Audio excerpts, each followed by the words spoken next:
አንተ ሰውዬ የኃጢአት ስርየትን የምትፈልግ ከሆነ በየትኛውም ጾም ከሚያገኙት ጸጋ በበለጠ በአብይ ጾም ክርስቲያኖች ትልቅ ጸጋ ያገኛሉ።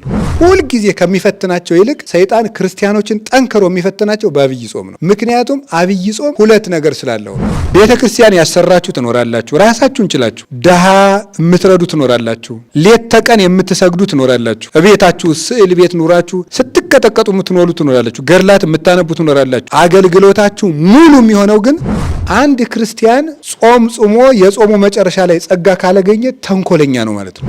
ጧት ቁርስ ይበላ የነበረውን በ9 ሰዓት እየበላ የቁርሱን ለድሃ ካልሰጠው ቁጠባ ነው እንጂ ጾም አይባልም።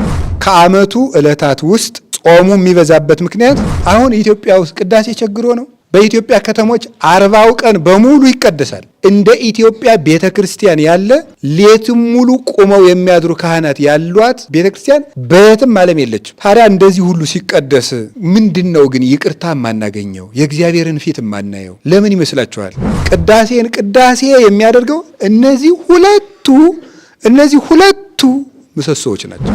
የክርስቲያኖች አኗኗር ጾም ራይት፣ ጸሎት ራይት፣ ምጽዋት ራይት እያሉ የመጽደቂያ መስፈርት ማሟላት አይደለም። እነዚህ ሶስቱ የሰው ልጅ የክፋት ሁሉ እናቶች ናቸው። የነዚህ ደግሞ ዋና እናታቸው የኃጢአቶች እናት የምትባለው ናት። በአንድ ሰው አንድ ቢሮ ለመግባት የማስተርስ መታወቂያ አለው፣ የፒኤችዲ ሰርቲፊኬት አለው፣ የመጀመሪያ ዲግሪ ሰርቲፊኬት አለው። አይገርማችሁም? ሰው ተኝቶ አድሮ ከቀኑ 6 ሰዓት ተኩል ቤተ ክርስቲያን ውስጥ ገብቶ ከሚካኤል ጋር ተባብሮ ሲውል ማለት በነጻ ፈቅዶ አፋችን በጾምና በጸሎት ሸተተ፣ ልቡናችን ግን በተንኮል የታሰረ ነው። የሰው ልጅ የቱንም ያህል ለእግዚአብሔር ቢታዘዝ ያለ ጌታችን ያለ መድኃኒታችን ኢየሱስ ክርስቶስ ደም እግዚአብሔርን ማስደሰት አይችልም። ጸሎት አቅርቦ ሊሰማ አይችልም። ያቺ ጸጋ ባትሰጠው ዲያቆን መሆን አይችልም፣ አንድ ቄስ መሆን አይችልም፣ ጳጳስ መሆን አይችልም። ሰዎች ሁሉንም አይነት ጸጋ በቅዳሴ ይቀበላሉ። መንፈስ ቅዱስን ያልተሞላ ሰው መናፍቃንን ማሳፈርም መመለስም አይችልም። በጸጋው ድናችኋል ይላል። አሁን ኦርቶዶክሳውያን ምንድነው? በምንድን ነው? በጸጋው ነው። ምንድነው? በጸጋው ነው። በጸጋው መዳን ማለት ምን ማለት ነው? ሰው በምናኔ እግዚአብሔርን ያገለግላል። ሰው ዘግቶ በመጸለይ እግዚአብሔርን ያገለግላል። ሳይቆርብ ግን ፍጹም መሆን ይችላል? አይችልም። በቅዳሴ ጊዜ ማን ይመለካል ተብለን ብንጠየቅ እግዚአብሔር ብቻ ነው የሚመለከው። ቅዳሴ ከሌለ ቤተክርስቲያን ሙታለች ማለት። ሰው ንስሐ ሳይገባ ማስቀደስ አይችልም። የመለያየት ስራ እየሰሩ ግን ማስቀደስና መቀደስ እንዴት ያለ ግፍ ይመስላችኋል? በፍጹም ፍርሃት ሆናችሁ ቁሙና ጸልዩ። የእግዚአብሔር ሰላም ከኔም ከናንተም ጋር ይሆን ዘንድ። ለውጠኝ ጌታዬ፣ እኔ ብቻዬን መለወጥ አልሆነልኝም። አንተ ለውጠኝ፣ አንተ እርዳኝ፣ የምሕረት እጅህ ትንካኝ።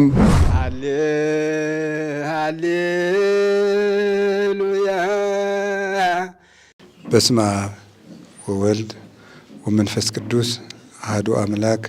በስመ አብ ወወልድ ወመንፈስ ቅዱስ አሐዱ አምላክ። በስመ አብ ወወልድ ወመንፈስ ቅዱስ አሐዱ አምላክ አሜን። ይትባረክ እግዚአብሔር አምላከ አበዊነ ቅዱሳን ዘሰባህ ምህረቶ በላዕሌነ። ምህረቱን ቸርነቱን ይቅርታውን በሕይወታችን ዘመን ሁሉ ያጸናልን የአባቶቻችን ፈጣሪያችን እግዚአብሔር በልቡናችን አስበን በአንደበታችን ተናግረን ስለማንፈጽመው ቸርነቱ ሁሉ ስሙ የተመሰገነ ይሁን። የእናታችን የቅድስት ድንግል ማርያም የወላዲት አምላክ ረድኤቷና በረከቷ የቅዱስ መስቀሉ በረከት የቅዱሳን መላእክት፣ የቅዱሳን ነቢያት፣ የቅዱሳን ሐዋርያት፣ የቅዱሳን ሰማዕታት፣ የቅዱሳን ጻድቃን፣ የአረጋዊ ቅዱስ ስምዖን፣ የቅድስት ሐና፣ የቅዱሳን ሁሉ ረድኤታቸው በረከታቸው ከእኛ ጋር ይሁን። የተከበራችሁ አባቶቻችን ካህናት፣ ወንድሞቻችን ደቀ መዛሙርትና ዲያቆናት፣ በዚህ ገዳም የጌታችን የመድኃኒታችን ኢየሱስ ክርስቶስን ተስፋ ደጅ የምትጸኑ አባቶቻችን መነኮሳት፣ እናቶቻችን መነኮሳያት፣ የጌታችን የመድኃኒታችን ኢየሱስ ክርስቶስ የክብር ቤተሰቦቹ፣ የድህነት ማህበርተኞቹ ምእመናን እና ምእመናት አንድ አምላክ በሚሆን በአብ በወልድ በመንፈስ ቅዱስ ስም እንዴት ሰነበታችሁ? እንደምን ዋላችሁ? እንደምን አመሻችሁ? ቸርነት የባህሪ ገንዘቡ የሆነ አምላክ ለዚህ ቀን ስላደረሰን ክብር ምስጋና ይግባው። ሁላችሁንም እንኳን ለዐቢይ ጾም በሰላም አደረሳችሁ። እንግዲህ እግዚአብሔር ወዶና ፈቅዶ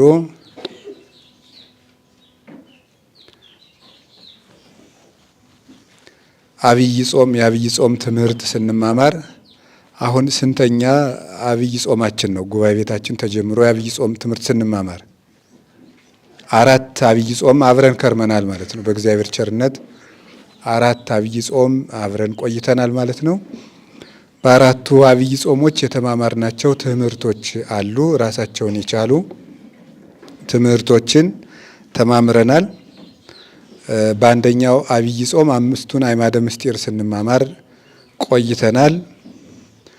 በሌላኛው አብይ ጾም የእያንዳንዱን እሁድ ትርጉም ተምረናል። በሶስተኛው አብይ ጾም ደግሞ የአብይ ጾም ጉዞ ብለን ባለፈው ዓመት አብይ ጾም መንፈሳዊ ጉዞ እንደሆነና ከጌታችን ከመድኃኒታችን ከኢየሱስ ክርስቶስ በመድረስ የሚፈጸም እንደሆነ ባለፈው ዓመት ተማምረን ነበረ። ዘንድሮ ደግሞ በዘንድሮ አብይ ጾም አንድ ትምህርት እንማማራለን። እግዚአብሔር በቸርነቱ እንደረዳን ለዘንድሮ ደግሞ አብይ ጾም የሚሆን አዲስ ትምህርት እንማማራለን። የእያንዳንዱን እሁድ ትርጉም በፊተኛው ዓመት ተማምረናል። ደግሞ አምና ደግሞ አብይ ጾም ታላቅ ጉዞ ነውና እንዴት ልንጓዝ እንችላለንና የአብይ ጾም መዳረሻ ምንድን ነው የሚለውን አምና ተምረነዋል። አሁን በዚህ ዓመት ደግሞ አንድ ትምህርት እንጀምራለን ማለት ነው። ከመጀመራችን በፊት አብይ ጾም በጣም ትልቅ ጾም ነው። ስለ ጾሙ ትንሽ ነገር እንነጋገርና ለዚህ ዓመት ወደ መረጥነው ርዕስ እንሄዳለን ማለት ነው። እንደምታውቁት ነው አብይ ጾም በጣም ታላቅ ጾም ነው። ጾም በራሱ ሰውን ታላቅ የሚያደርግ ስራ ነው። ጾም ራሱ ሰውን ታላቅ የሚያደርገው ጾም ነው። ምክንያቱም መብል እንስሳዊ ጠባይ ነው። አለመብላት ደግሞ መላእካዊ ጠባይ ነው።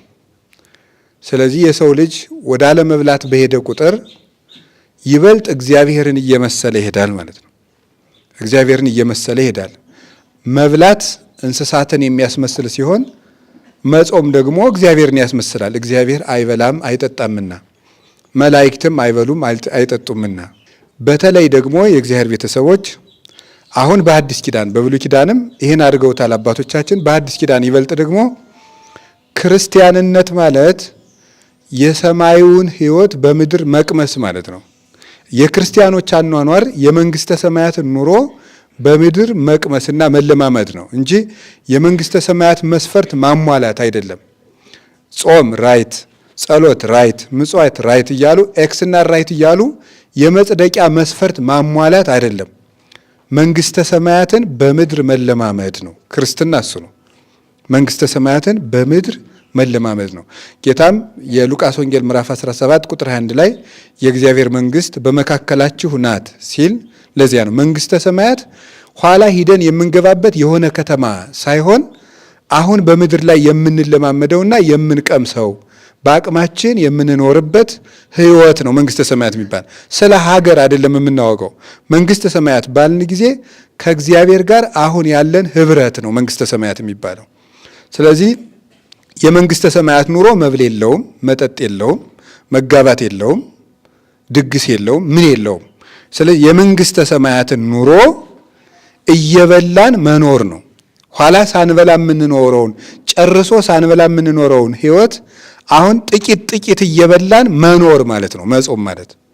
ስለዚህ ጾሙ የሚበዛበት ምክንያት ለዋናው ህይወታችን እንድናደላ ነው። ከዓመቱ ዕለታት ውስጥ የማንበላባቸው ቀናት የሚበዙበት ምክንያት ምን ለማድረግ ነው? ወደ ዋናው ህይወታችን ትኩረት እንድናደርግ ነው።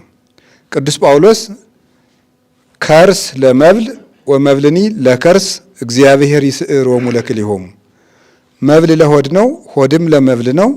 ሁሉንም እግዚአብሔር ያሳልፋቸዋል። ያገባ እንዳላገባ፣ ያልበላ እንዳልበላ የሚሆንበት ጊዜ ይመጣል ብሎ እንደተናገረ ዋናውን ህይወት እዚህ እንልማመድና ከዚያ ዋናው ኑሯችን ውስጥ ሄደን እንገባለን ማለት ነው።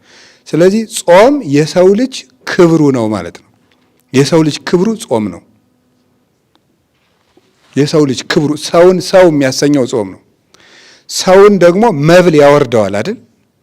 ምክንያቱም ሰውን ያወረደው መብል ነው።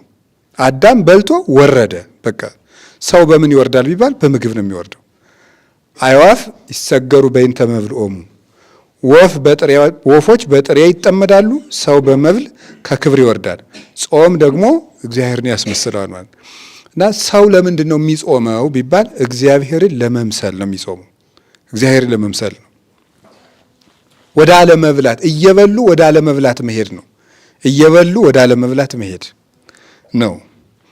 እየበሉ ወደ መብል መሄድ አይደለም። እየበሉ ወደ አለመብላት መሄድ፣ መብል የማያሻውን ሕይወት መኖር፣ ያለ ትካዝ መኖርን እየሰሩ መልመድ፣ እሱ ነው ጾም ማለት። ጾም የተሰጠን ለዚያ ነው እንጂ እግዚአብሔር እኛን በማስራብ ስለሚደሰት አይደለም። ወይም ደግሞ እኛን በቃ ስጋችንን እየቀጣው አይደለም። እግዚአብሔር እንደሱ ሳይሆን የሚያምርብንን እየነገረን ነው። ሰው የሚያምርበት እግዚአብሔርን ቢመስል ነው። እግዚአብሔር ደግሞ አይበላም አይጠጣም። ወደዚያ እንዲሄድ ነው የሚፈለገው። መብል በራሱ ኃጢአት ባይሆንም ክብር ግን አይደለም። ሲበዛ ግን ከክብር ያወርዳል። እና አባ ወግሪስ የተባለ የቤተ ክርስቲያን አባት ሲናገር በመጽሐፉ ምንድን ነው የሚለው? በቀን አንድ ጊዜ የሚበላ ሰው መልአክ ነው። በቀን 2 ጊዜ የሚበላ ሰው ደግሞ ሰው ነው። በቀን 3 ጊዜ የሚበላ ሰው ደግሞ እንስሳ ነው ብሎ ይነገራል። ስለዚህ ሰው ወደ አለመብላት በሄደ ቁጥር ቅዱሳን መላእክትን እየመሰለ ይሄዳል ማለት ነው። ጾም የተሰጠው እግዚአብሔርን እንድንመስል የተሰጠን ሀብት ነው። እንደዚያም ስለሆነ እግዚአብሔር በጾም ትልልቅ ጥያቄዎችን መልሷል። በጾም ትልልቅ ጥያቄዎችን መልሷል። እንግዲህ አንድ ጀርመናዊ ፈላስፋ ሲናገር ምን ብሏል? ሰው የበላውን ይመስላል ይላል። ሰው ምኑን ይመስላል ነው ያለው? የበላውን ይመስላል። ሰው የበላውን ይመስላል ብሎ ተናግሯል። ሰው የበላውን ይመስላል ማለት ምን ማለት ነው? እንግዲህ ሳያቋርጥ የሚበላ ከብት ይመስላል፣ እንስሳ ይመስላል። እየመጠነ የሚበላ ደግሞ ነቢያትን ይመስላል፣ ሐዋርያትን ይመስላል። ከዚያ ደግሞ ምግቡን ጭራሽ እየተወው ሲመጣ መልአክ ይመስላል። ፈጽሞ ሲተወው እግዚአብሔርን ይመስላል። ስለዚህ ሰው የበላውን ይመስላል ብሎ የተናገረው ለዚህ ነው። አዳም በላ፣ የታዘዘውን ትቶ ያልታዘዘውን የሕይወት ምግብ ትቶ የሞት ምግብ በላ። የበላው ምግብ ፈራሽ እንደሆነ አዳምም እንደበላው ምግብ ፍረስ ተብሎ ተፈረደበት ማለት ነው። ምግቡ ተበልቶ የሚፈርስ የሚበሰብስ ነው። አዳምንም እንደበላው ምግብ አንተም ፍረስ አለው እግዚአብሔር። ሰው የበላውን ይመስላል። ክርስቶስን የበሉ ደግሞ ሰዎች ክርስቶስ ምንድን ነው? ሕያው ነው። ስለዚህ በከመ አነ ሕያው በእንተ አቡየ፣ እኔ በአብ ምክንያት በእንተ አብ፣ እኔ በአብ ምክንያት ሕያው እንደሆንኩ አንትሙሂ ተሐዩ በእንቲአየ፣ እናንተም በእኔ ምክንያት ሕያዋን ትሆናላችሁ ነው። እሱ የባሕርይ አባቱን አብን መስሎ ሕያው እንደሆነ እኛ ደግሞ ከሱ ሕያውነት የተነሳ ሕያው እንሆናለን። ሰው የበላውን ይመስላል። ክርስቶስ ሕያው እንደሆነ ክርስቶስን የበሉ ሰዎች ሕያዋን ይሆናሉ። ምግብ ሙት እንደሆነ ሙት ምግብ ብቻ በመብላት የሚኖሩ ሰዎች ሙታን ይሆናሉ። ስለዚህ ጌታም ለዚህ ነበር በጾም ወቅት የማቴዎስ ወንጌል ምዕራፍ 4 ላይ ሲናገር አኮ በመብል ዘይሃዩ ሰብ አላ በኩሉ ቃል ዘይወጽእ እምአፉ ለእግዚአብሔር፣ ሰው በምግብ ብቻ ሕያው ሆኖ የሚኖር አይደለም ከእግዚአብሔር አፍ ቃል በሚወጣ ቃልም እንጂ ብሎ ተናግሯል። በአንጻሩ ሊቃውንት ሲተረጉሙት ሰው በሩቅ ብእሲ ደም አይድንም፣ መለኮት ባልተዋሃደው ምግብ ሊድን አይችልም። መለኮት በተዋሃደው ምግብ ነው የሚድነው። ምክንያቱም የሰው ልጅ በምግብ ብቻ የሚኖር አካል የለውም። በምግብ ብቻ የሚኖር አካል አለው፣ ምግብ የማያኖረው አካል አለው። ምግብ የሚያኖረው አካል የሚባለው ስጋው ነው። ምግብ የማያኖረው አካሉ ደግሞ ምንድን ነው? ነፍሱ ነው። ምግብ የማያኖረው አካሉ ነፍሱ ነው። ስለዚህ ስጋውን ምግብ ቢያኖረው ነፍሱን ደግሞ ምግብ አያኖረውም። በአንጻሩ ደግሞ ስጋው ራሱ በምግብ ለዘላለም ሕያው መሆን አይችልም፣ ፈርሶ ይቀራል እንጂ የስጋ ሕያውነት ከነፍስ ሕያውነት የሚመጣ ነው። ስለዚህ ነፍስ ሰው ባልተመጣጠነ ምግብ ምክንያት ስጋው ይጎዳል እንደሚባለው ሁሉ ለነፍሱና ለአእምሮው ምግብ ባጣ ቁጥር ሰውየው የተጎዳ ይሆናል ማለት ነው። እና ስለዚህ እግዚአብሔር ጾምን የሰራልን መብል የሥጋ ምግቡ የመሆኑን ያህል ጾም ደግሞ የነፍስ ምግቧ ነው። ስለዚህ ነፍስ እግዚአብሔርን ከጾም ትመገባለች። እንባ ሲሳያዋ ይሆናል። ሲሳየ ኮነኒ አንብዕየ ሲል ዳዊት ይህን የተናገረው እንባዬ ሲሳይ ሆነኝ ያለው በእንባ የሚያለቅሰው ልቅሶና ንስሐው ጾሙ ለነፍስ ብርታቷ እንደሆነ ነው። ምግብ ሥጋን እንደሚያጠነክረው ደግሞ ነፍስን የሚያጠነክራት ጾም ስለሆነ ነው። ጾም ነፍስን ያጠነክራታል፣ ኃይል ይሰጣታል። ምግብ የነፍስ ሸክሟ ነው፣ መከራዋም ጭምር ነው። የሚወለደውም ከዚያ ነው፣ የነፍስ መከራዋ።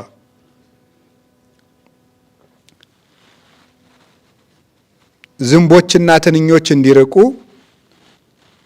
በገበታ ያለውን ውሃ መድፋት መልካም እንደሆነ ሁሉ ምግብ ከሰውነት በራቀ ቁጥር አጋንንት እጅጉን ይርቃሉ። ለዚህ ነበረ ጌታ አጋንንት የያዘውን ሰው ደቀ መዛሙርቱ ማውጣት ተስኗቸው በይነምንት ስኢድና አውጽኦቶ ይህን ጋኔን ማውጣት ያቃተን ለምንድን ነው ብለው ጌታን ቢጠይቁት የመለሰላቸው መልስ ምንድን ነበረ? ዝንቱ ዘመድ እየወፅ ዘእንበለ በጾም ወበጸሎት፣ ይህ ጋኔን ያለ ብርቱ ጸሎትና ጾም ሊወጣ አይችልም ይላል። እርጥበትን ከድስቱ ስናርቅ ትንኞች ይርቃሉ። የሰው ሰውነት ከምግብ በራቀና በጾመ ቁጥር አጋንንት ፈጽመው ማደሪያ አጥተው ይርቃሉ። ከዚህ የተነሳ የአጋንንት መውጊያቸው ጾም ነው። ሰውን እግዚአብሔር የሚያስመስለው ጾም ነው። የስጦታዎች ሁሉ በር ደግሞ ጾም ነው። እግዚአብሔር ብዙ በሮችን በጾም ከፍቷል እና አሁን የሰው ልጅ ጾም በሚጾም ጊዜ ጥያቄዎች ይመለሳሉ።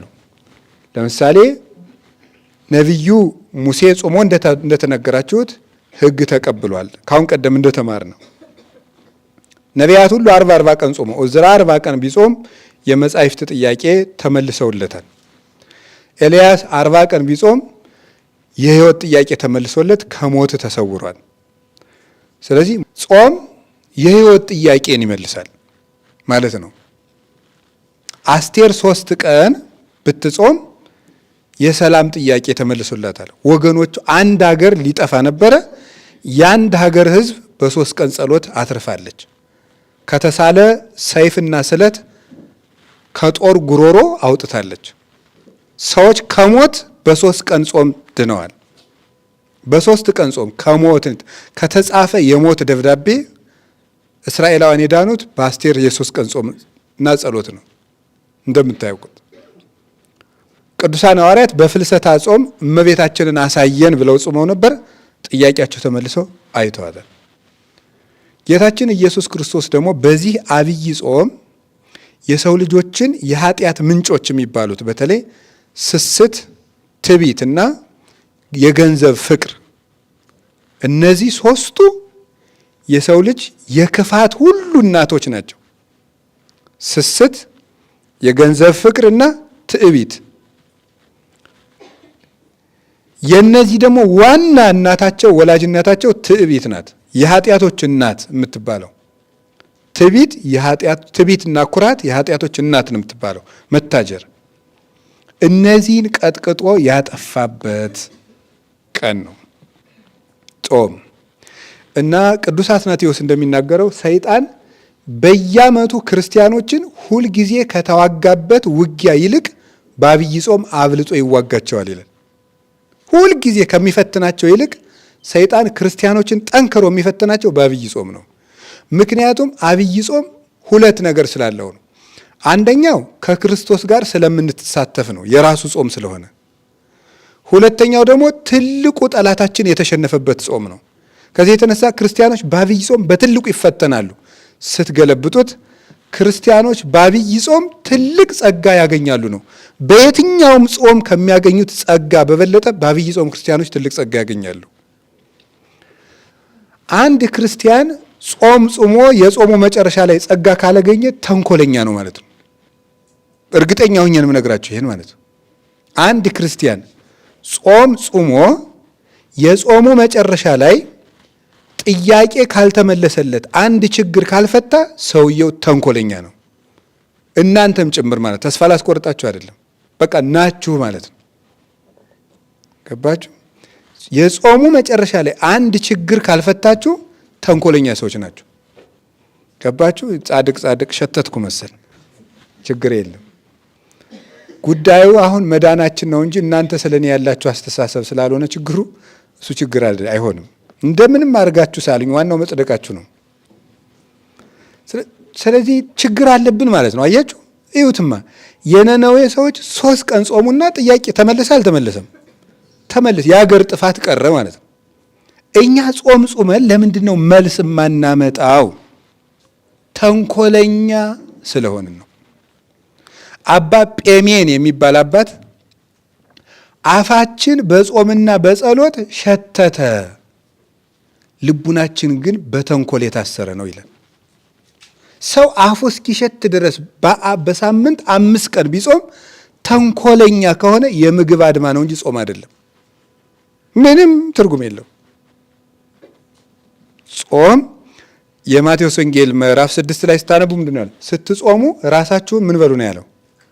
ተቀቡ። እና ቅብ የተባለችው ምንድን ናት ነው ያሉ አባቶቻችን?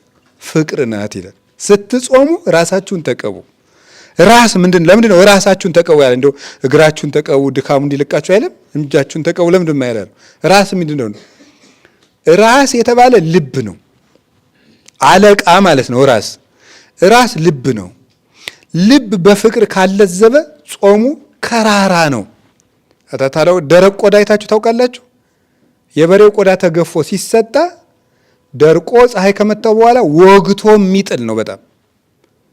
ልብ በፍቅር ካለዘበ ቢጾም ሰው እየከረረ ነው የሚሄደው። እንዲያውም ይሄ ለማዳ ሰይጣን የሚባላል።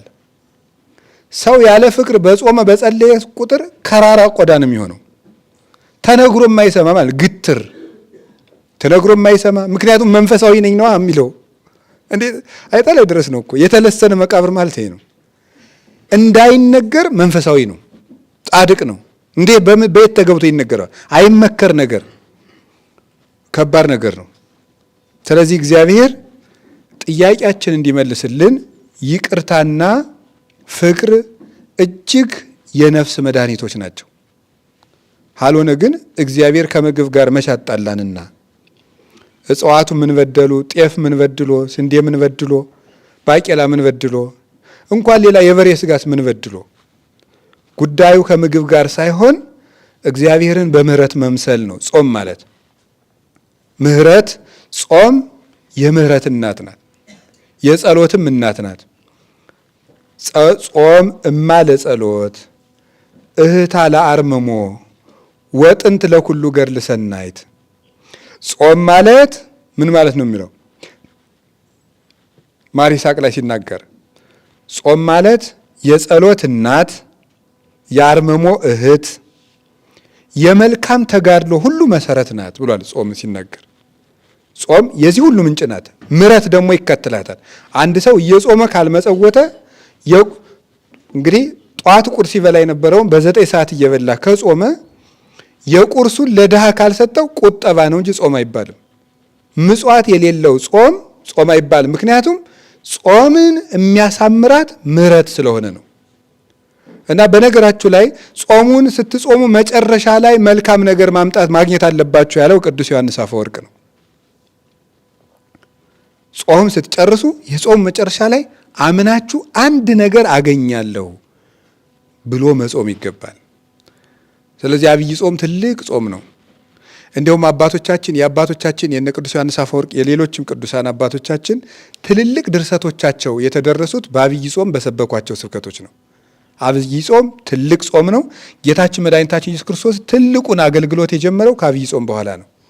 እኛም እንግዲህ ይህን ጾም ከጨረስን በኋላ ትልቅ ነገር ለመጀመር ያብቃል።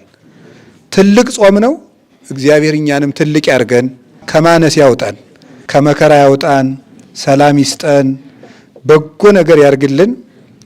የኃጢአት ይቅርታ የምናገኝበት፣ የሀገር ሰላም የምንሰማበት፣ የክርስቶስን ፊት የምናይበት ጾም ያርግልን። እንግዲህ እንደዚህ ካልኳችሁ እንኳን አደረሳችሁ በድጋሚ። ከዛሬ ጀምሮ የምንማማረው ለዚህ አብይ ጾም ለዘንድሮ አብይ ጾም የእናንተም ጸሎት ቢረዳኝ የምንማማረው ስለ ቅዳሴ ነው የምንማማረው። ቅዳሴ ምንድን ነው የሚለውን ሙሉ አብይ ጾምን በየሳምንቱ ስለ ቅዳሴ እንማማራለን ማለት። ስለዚህ ተግታችሁ ዘንድሮ ስለ ቅዳሴ እንድትማሩ ቅዳሴ ምንድን ነው? ደግሞ የሚቀጥለው ዓመት ከደረስን ደግሞ አንድ ትምህርት እንደዚህ እንጨርሳለን ማለት ነው። ዘንድሮ ስለ ቅዳሴ እንማራለን። ተስማምታችኋል? ተስማምታችኋል? በጣም ጥሩ። ስለሱ ነው የምንማማረው። ቅዳሴ ምንድን ነው? እንዴት ነው የምናስቀድሰው? የቅዳሴ ስርዓቶች ትርጉማቸው ምንድን ነው የሚለውን እሱን ደግሞ ዘንድሮ እንማራለን ማለት ነው።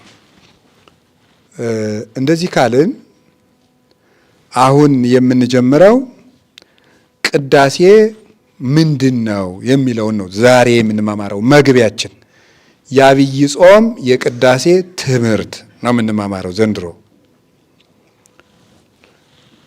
ብዙ ጊዜ እኔ ከቃላት ትርጉም ይልቅ ወደ መንፈሳዊ ትርጉሞቹ ማተኮር እወዳለሁ። ቃሉን ግን ልተረጉም ጥሬ ትርጉሙን አብራርተን እንሄዳለን። ቅዳሴ ቀደሰ የሚል የግዕዝ አንቀጽ ይዞ ነው የሚወጣው። በግሪኩ ደግሞ ሊተርጊያ፣ ሊተርጊ ተብሎ ይተረጎማል። ሊተርጂ የሚል ትርጉም አለው። ዲቫይን ሊተርጂ ይባላል በእንግሊዘኛው ተወስዶ። ዲቫይን ሊተርጂ ምን ማለት እንደሆነ በኋላ እንተረጉመዋለን። በግዕዙ ቀደሰ አመሰገነ፣ ለየ፣ መረጠ፣ አከበረ፣ አጸና ተብሎ ይተረጎማል። ስለዚህ ቅዳሴ ባልን ጊዜ ከቃሉ ተነስተን ሁለት ትርጉም ነው የምንሰጠው ማለት ነው። ቅዳሴ ማለት ቀደሰ አመሰገነ የሚለውን እንወስድና ቀደሰ አነጻ የሚለውን እንወስድና ቀደሰ አመሰገነ የሚለውን ይዘን ቅዳሴ የሚለውን ብለን ተረጉመዋለን። ንጹህ ምስጋና የሚል ትርጉም ይኖረዋል ማለት ነው። ንጹህ ምስጋና፣ ክቡር ምስጋና ማለት ነው። ንጹህ ምስጋና ማለት ነው። ቅዳሴ ማለት ንጹህ ምስጋና ማለት ነው።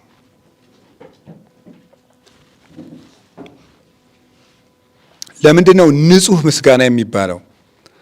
ንጹህ ምስጋና የሚባልበት ምክንያት አባቶቻችን በትርጓሜ እንደተናገሩት ወቁም በጊዜ ቅዳሴ ንጹህ ብለው ሃይማኖተ አበው ላይ ይነግሩናል። በንጹህ ቅዳሴ ጊዜ እንዲህ ብለው ቁም ብለው አቋቋሙ ሲነግሩን ወቁም በጊዜ ቅዳሴ ንጹህ የሚለውን ንጹህ አለው ስርዓተ ቅዳሴ ይሆን ይላሉ አባቶቻችን። ንጹህ አለው ቅዳሴ ይሆን ፍጡር እንጂ ፈጣሪ እንጂ ፍጡር አይመሰገንበትምና የመጨረሻ አምልኮ ማለት ነው። ቅዳሴ ማለት የመጨረሻ አምልኮ እግዚአብሔርን የምናከብርበት፣ የምናገለግልበት፣ የምናመልክበት የአምልኮዎች ሁሉ ዘውድ ማለት ነው ቅዳሴ።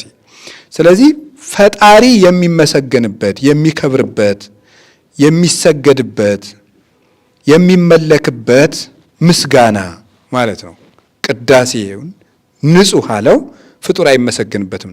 ከአምልኮ ጣዖት የነጻ ፍጡር የማይመለክበት ከአምልኮ ጣዖት ንጹህ የሆነ ማለት ነው። ንጹህ የሆነ በዚያ ውስጥ ለምሳሌ በቅዳሴው ድንግል ማርያም ስትጠራ፣ ቅዱሳን ሲጠሩ እንሰማለን። ይህ ምን ማለት እንደሆነ በኋላ ነግራችኋለሁ እንጂ እነዚህ ድንግል ማርያም ብትጠራ፣ ቅዱሳን ቢጠሩ፣ ለምሳሌ ቅዳሴ ባስልዮስን ብትወስዱት በጣም ብዙ ቅዱሳንን ይዘረዝራል። እነ ያዕቆብ ዘስሩግም ሰለስቱ ምዕት ቅዳሴም ብዙ ቅዱሳንን ይዘረዝራሉ። እነዚያ ቅዱሳን ቢነሱ የሚነሱበት ምክንያት አሁን ለሁለተኛው ትርጉማችን የሚሆን ነው እንጂ በቅዳሴ ጊዜ ማን ይመለካል ተብለን ብንጠየቅ እግዚአብሔር ብቻ ነው የሚመለከው። እግዚአብሔር ብቻ። እግዚአብሔር በአምልኮቱ ቀናተኛ አምላክ ነው።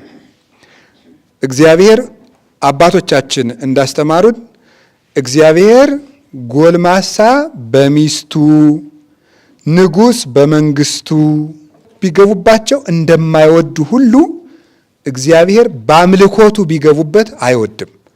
አምልኮቱን ለማንም አያጋራም፣ አይሰጥምም። እግዚአብሔርም አንድ ነው፣ ከሱ ብቻም ሌላ አምላክ ከቶ የለም። በኦሪት ዘዳግም ምዕራፍ 6 ቁጥር 4 ላይ እንደተነገረን ስማ እስራኤል አሐዱ ውእቱ እግዚአብሔር አምላክከ፣ እስራኤል ሆይ ስማ ፈጣሪህ እግዚአብሔር አንድ እግዚአብሔር ነው ተብሎ እንደተነገረን ፈጣሪህ እግዚአብሔር አንድ እግዚአብሔር ነው፣ ከእግዚአብሔር በቀር ሌላ ምንም የለም። በኦሪት ዘጸአት ምዕራፍ 15 ሲናገር መኑ ውእቱ ከማከ ቅዱስ በውስተ ቅዱሳን በአማልክት ዘንድ እንዳንተ ያለ ቅዱስ ማን ነው ይላል። በቅዳሴያችንም ስናመሰግን መኑ ይመስለከ እምነ አማልክት እግዚኦ፣ ከአማልክት እንዳንተ ያለ ማን ነው? አማልክት ዘበጸጋ ተብለው ከሚጠሩት ከቅዱሳን አንተን የሚተካከል ጨርሶ ማንም የለም። ማንም። ለምሳሌ በኦሪት ዘጸአት ምዕራፍ 7 ቁጥር 25 ላይ ስታነቡ እግዚአብሔር ሙሴን ረሰይኩከ አምላኩ ለፈርዖን፣ አንተን የፈርዖን አምላክ አድርጌሃለሁ ይለዋል። የፈርዖን አምላክ ማለት ምን ማለት ነው? ገዢ ማለት ነው። የፈርዖን ገዢ አለቃው አድርጌሃለሁ። የፈርዖን አምላክ ሲለው፣ ስለዚህ እንደ ሙሴ ያለ ትልልቅ ሰዎች አማልክት ተብለው ይጠራሉ። በጸጋቸው እግዚአብሔር በሰጣቸው ሀብት አማልክት ሊባሉ ይችላሉ። ከነዚህ ሁሉ ከከበሩት ከሚካኤል ከገብርኤል የእግዚአብሔር ባለሟል ከሆኑ ቅዱሳን እግዚአብሔርን በምን የሚተካከለው የለም። ውድድር የለም። እግዚአብሔር ከማንም ጋር አይነጻጸርም። አምሳያም ከቶ የለውም። በምድርም በሰማይም እሱ ብቻ ንጉሥ ነው። ስለዚህ ንጹሕ ቅዳሴ፣ ንጹሕ ምስጋና የተባለበት ፍጡር የማይመሰገንበት ከአምልኮ ጣዖት የጠራ የነጻ እግዚአብሔር ብቻ የሚመለክበት ምስጋና ማለት ነው። ሁለተኛው ቅዳሴ ምን ማለት ነው? ዲቫይን ሊተርጂ የሚለው ምን ማለት ነው? የቅዱስ ህብረት ስራ እንደማለት ነው። የቅዱስ ህብረት ስራ መለኮታዊ የሆነ የቅዱስ ህብረት ስራ ማለት ነው፣ ወይም አምልኮ ማለት ነው ስራ የሚለው። ስለዚህ ይሄ ቅዳሴ የቅዱስ ህብረት ስራ ስለሆነ እግዚአብሔር በቸርነቱ ከሚያመልኩት ወገኖቹ ጋር ቅዱስ ህብረት የሚያደርግበት ጊዜ ነው ያ ጊዜ። ወይም እግዚአብሔርን የሚያመልኩ ሰዎች፣ መላእክት፣ የሞቱት፣ ያሉት፣ ያረፉት፣ የተሰወሩት፣ ተገልጠው ያሉት፣ በስጋ ያሉት፣ በመንፈስ ያሉት፣ በኃጢአት ያሉት፣ በጽድቅ ያሉት፣ እነዚህ ሁሉ በእግዚአብሔር መለኮታዊ ጸጋ አንድ አድራጊነት አንድ የሚሆኑበት የቅዱስ ህብረት ጊዜ ማለት ነው። የቅዱስ ህብረት ጊዜ ታውቃላችሁ አይደል? ቤተ ክርስቲያን ማለት ራሱ ምን ማለት ነው? ቤተ ክርስቲያን ማለት በግሪኩ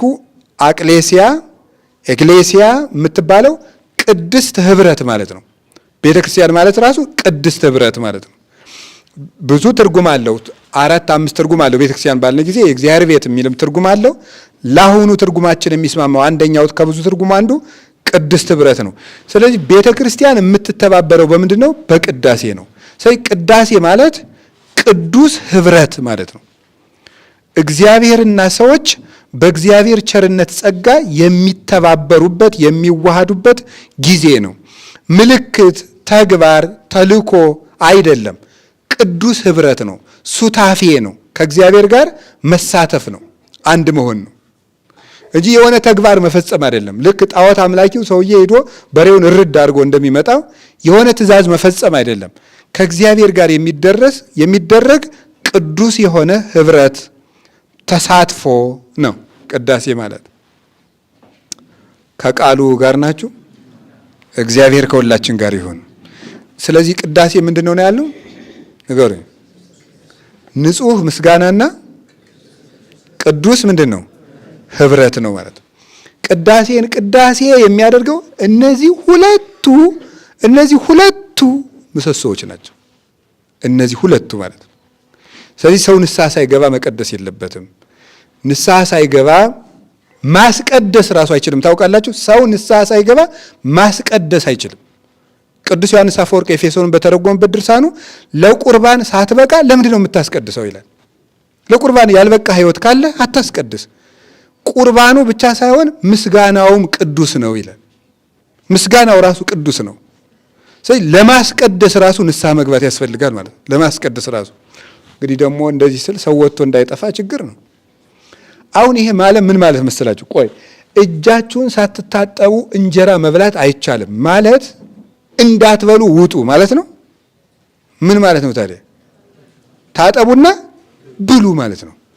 ንስሐ ሳይገቡ ማስቀደስ እንኳን አይቻልም ማለት ምን ማለት ነው? ትርጉሙ ንስሐ እየገባን ምን እንበል ነው? እናስቀድስ ማለት ነው። ንጹሕ ምስጋና ነው። እንዴት ነው ይውላችሁ? ያ ሰውዬ ግን ንስሐ ሳይገባ ቤተክርስቲያን ውስጥ ሲገባ ቤተክርስቲያን ውስጥ ያለ ይመስለዋል እንጂ ታወጣከ አፋ ቤተክርስቲያን አውጥታ ነው የምትጥልህ ይላል ራሱ ሥርዓተ ቅዳሴው። ቤተክርስቲያን አውጥታ ትጥልሃለች ይላል። ስለዚህ አንድ ሰው ንጹህ መሆን አለበት በንስሐና ሰው የሚነጻ በምንድን ነው? በንስሐ ይነጻል። ከዛስ በምን ይነጻል?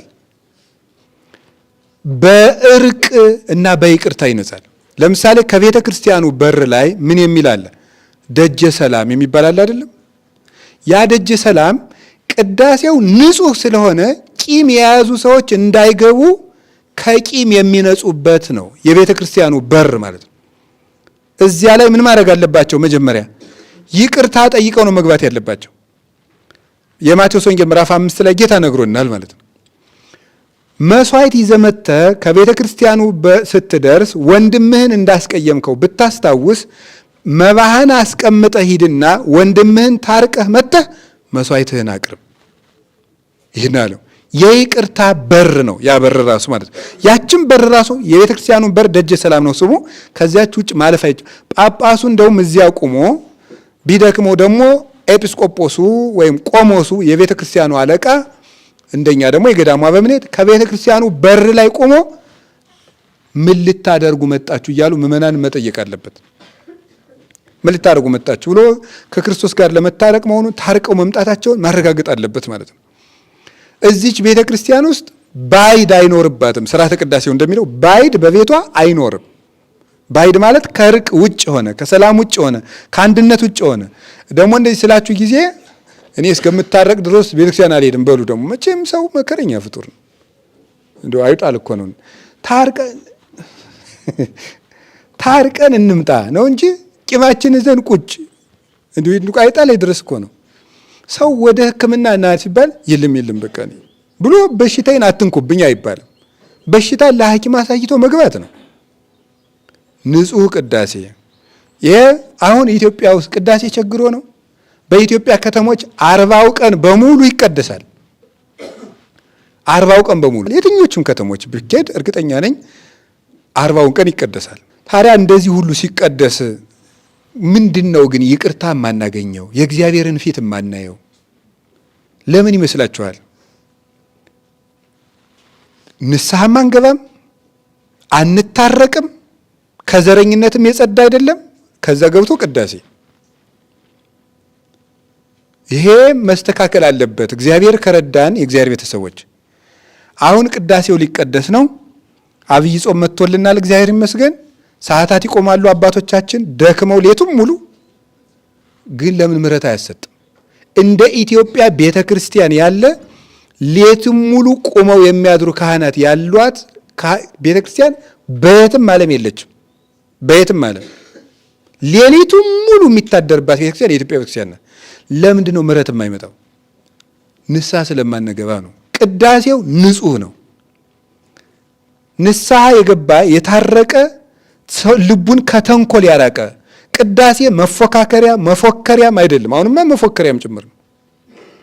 መፈካከሪያም ነው፣ መፎከሪያም ጭምር ነው። ፉከራ እኮ ነው።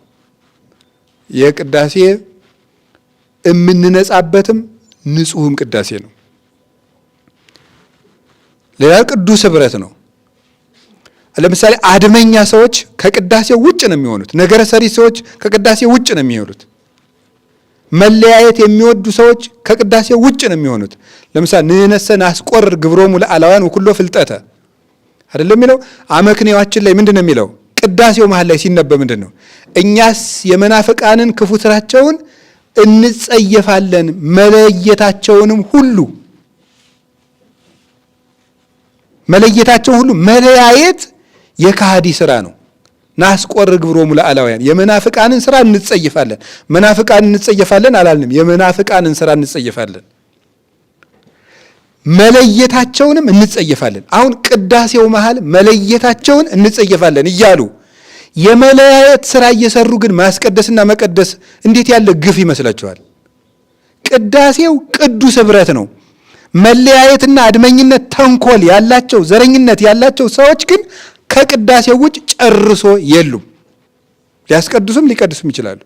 40ውን ቅድም ሊቀድስ ይችላል። ቅዳሴው ቅዱስ ህብረት ነው፣ ልዩ ህብረት ነው። ምክንያቱም የተንኮል ህብረትም አለ፣ ፖለቲካዊ ህብረትም አለ፣ ሰይጣናዊ ህብረትም አለ፣ የምግብ ትብብርም አለ። ይሄኛው ግን ቅዱስ ህብረት እግዚአብሔር የሰጠን ህብረት ነው። እዚያ ሰው ሲቀድስ ከዚያ ከመላእክት ህብረት ነው የሚገባው። ደስ ሲል እኮ ማምላክን ሰው በቅዳሴ ጊዜ ቤተክርስቲያን ሲገኝ ከ99 ነገደ መላእክት ህብረት ውስጥ ነው የሚገባው። ከቅዱሳን ነቢያት ህብረት ውስጥ ይገባል። ኢሳይያስ በዚያ ቅዳሴ ጊዜ አለ፣ ሕዝቅኤል በዚያ ቅዳሴ ጊዜ አለ፣ ዳንኤል በዚያ ቅዳሴ አለ፣ ነቢያት በሙሉ አለ። ዳዊት ከነመሰንቆው፣ እዝራ ከነበገና ሁሉም እዚያ አሉ። ሙሴ 5ቱን ትንቢቶቹን ይዞ አለ። ሌሎቹም ቅዱሳን ሐዋርያት 12ቱ፣ ቅዱስ ጳውሎስ መዶሻው እዚያ ውስጥ አለ። ቂርቆስ፣ መርቆሬዎስ፣ ፋሲለደስ፣ እስጢፋኖስ፣ ሌሎችም ሰማዕታት በሙሉ በደማቸው እያበሩ በዚያ ቅዳሴ ውስጥ አሉ።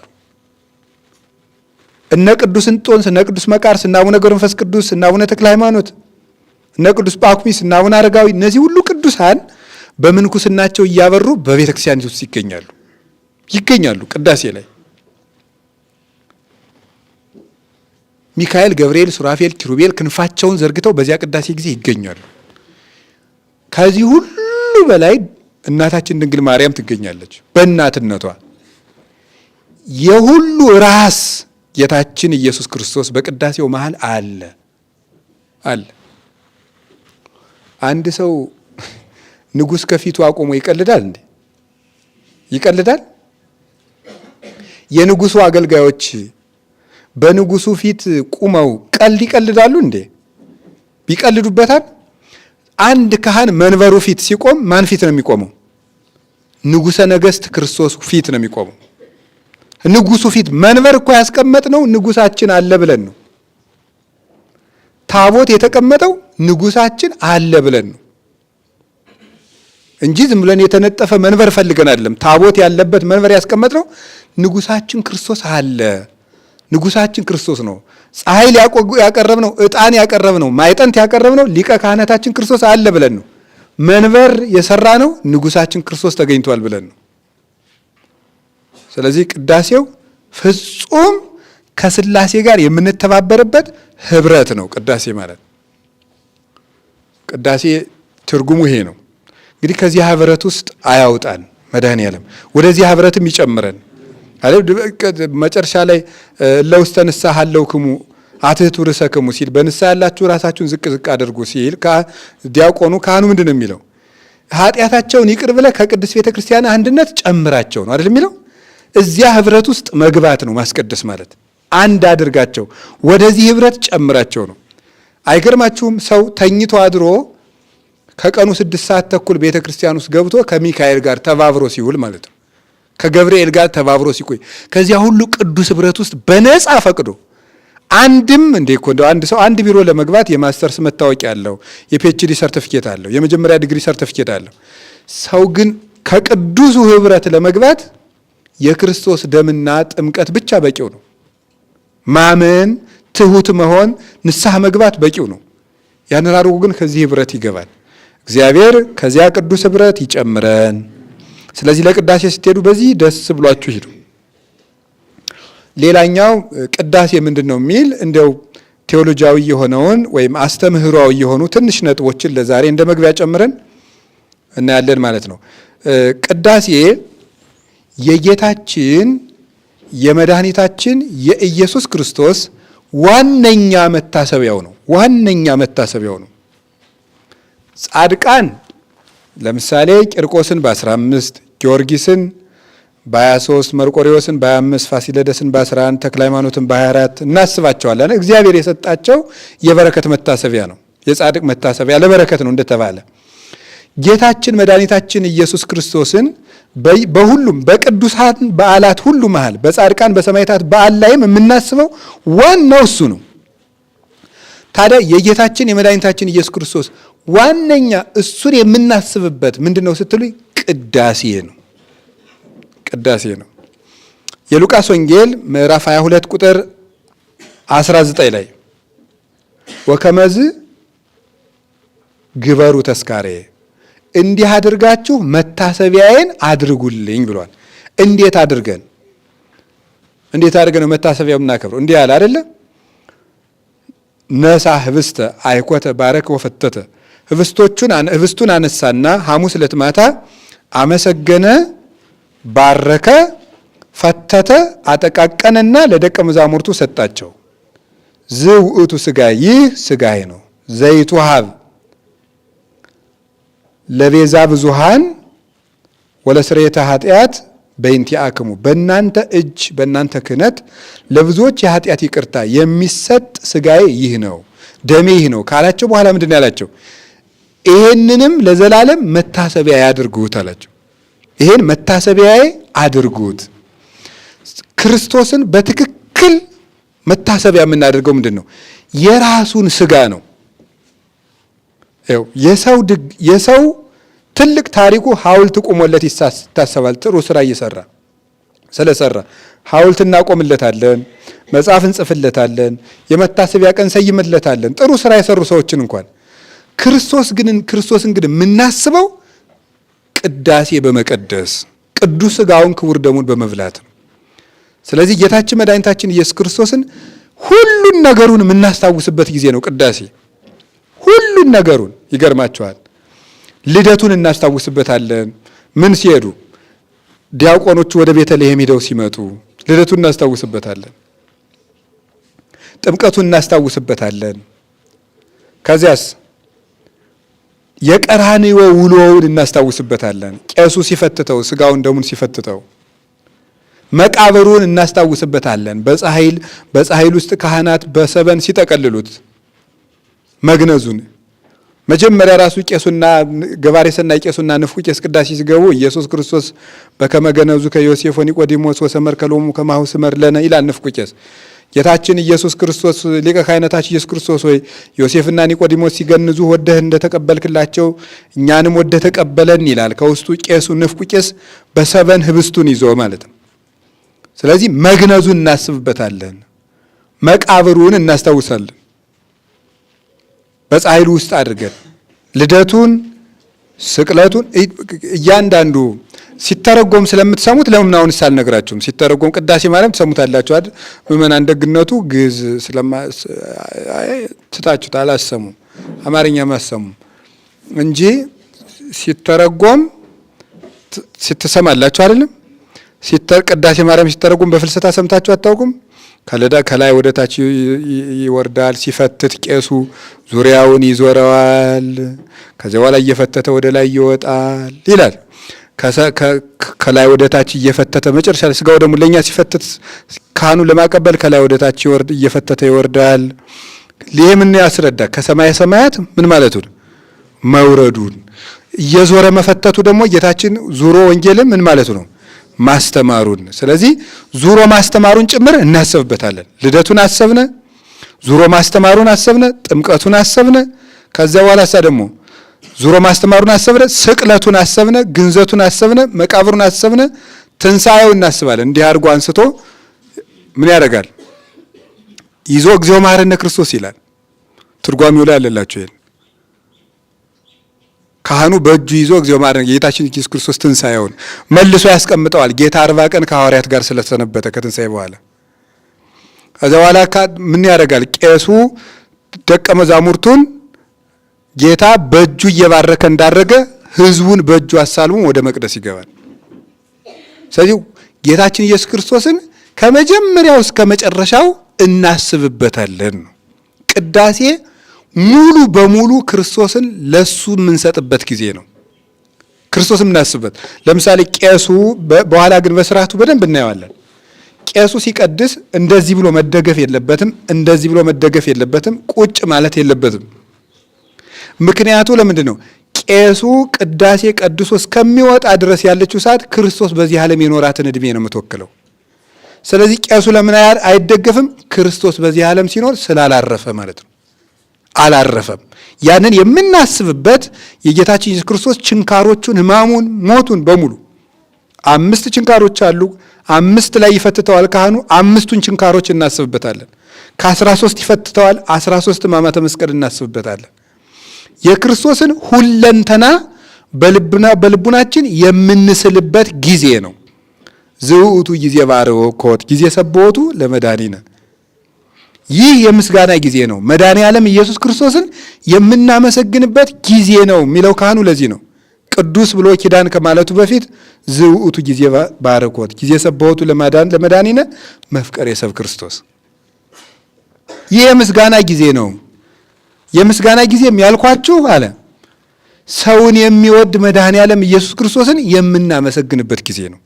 ለእኛ ስትል ተወለድክ፣ ለእኛ ስትል አደግክ፣ ለእኛ ስትል ተመላለስክ፣ ለእኛ ስትል ተጠመክ፣ ለእኛ ስትል አስተማርክ፣ ለእኛ ስትል ጾምክ፣ ለእኛ ስትል ሞትክ፣ ለእኛ ስትል ተገነስክ፣ ለእኛ ስትል ተቸነከርክ፣ ለእኛ ስትል ተቀበርክ፣ ለእኛ ስትል ተነሳ አረግክ ብለን አምላካችን ላይ ልባችንን የምንጥልበት ሰዓት ነው ያ ቅዳሴ ማለት ነው።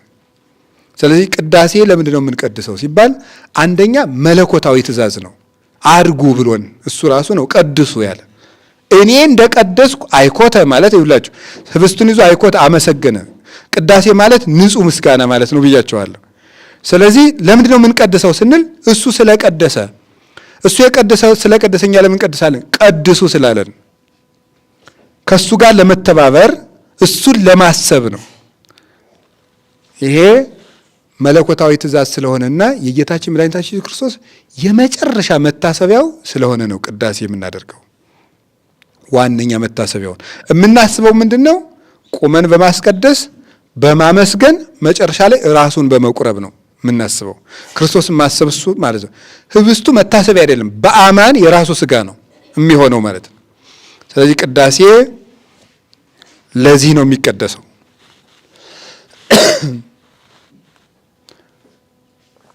ሁለተኛ አሁን እንደምነግራችሁ ተያያዥ ነገር ነው። የመጨረሻው መታዘዝ ነው ቅዳሴ። የመጨረሻው መታዘዝ ነው ቅዳሴ። የመጨረሻው መታዘዝ ነው። ለምን ይመስላችኋል እንደዚህ የምንለው? በመጽሐፍ ቅዱስ ሮሜ ምዕራፍ 5 ቁጥር 19 ላይ ሮሜ ምዕራፍ 5 ቁጥር 19 ላይ